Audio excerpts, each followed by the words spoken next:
I love when we bring in a really interesting coffee, an expensive coffee that there's a risk associated with, and it just fucking works out. Yeah. This is a banger.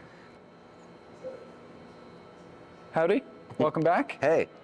We just finished cupping a brand new coffee that we've got coming out at the end of this week. This is our brand new Costa Rica Las Lajas. This is a black honey. Black honey just refers to the amount of mucilage that's left on the actual coffee cherry, or sorry, on the seed from the cherry.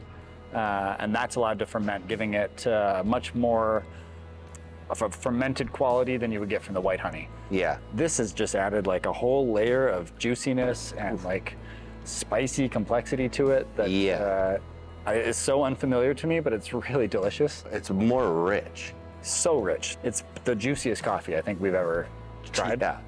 It's the most expensive coffee we've ever had as well, so I'm glad it worked out, because that would have been a real bummer. Yeah. I mean, even with tasting this, knowing what the white honey offered, it was like, white honey's more like a wash, as close to a wash, and then this one's closer to a natural. It's like those naturals that we've had before where it's clean though, like a clean natural.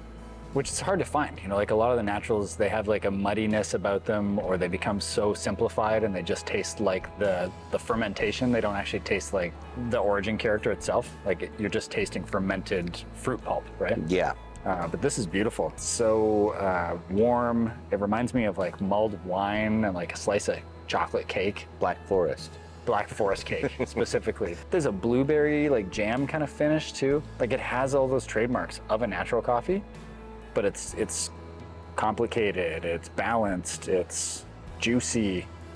I don't know how many times I can say juicy, but that's how I describe this coffee. Yeah, juicy was definitely the first thing that hit me with the first sip. Yeah, I think it's just like same here. We like looked at each other like juice. I just made a like AirPress of it, nice and simple, something anyone can do at home. You don't need a cupping setup or cupping table to do it, and I get all those flavors in there. And you roasted a coffee like this before. One of your favorite coffees that you roasted. It was Costa Rica Las Lajas Perla Negra black honey, and it was the first time I had ever roasted black honey. I remember just like praying that it was going to taste good, and I remember that one first cupping. I was just like, "What is this?" I fell in love with it. I think we only bought a few bags. And it was so sad when it was all gone. Yeah, I think we only bought 3 bags of this one. So like this is gonna be gone in 6 to 7 weeks. I love when we bring in a really interesting coffee, an expensive coffee that there's a risk associated with, and it just fucking works out. Yeah. This is a banger. When it's everything that you did want it to be, and more even. I was expecting it to be good, but this is really good. Yeah. No, I don't think anyone will be disappointed with this. No. So cool, I'm gonna enjoy it. Well, it's nice because you've been chasing that dragon since you had that. 2014. Right. So here we are 10 years later. Yeah. We saw it pop up in a menu and we're like, let's order a couple bags. Yeah. This is gonna be a banging coffee. I know what I'm brewing every Sunday. Already is, man. Whoa, hold up. Every second Sunday. Right, okay. I can, you got yourself a deal, partner. Sick.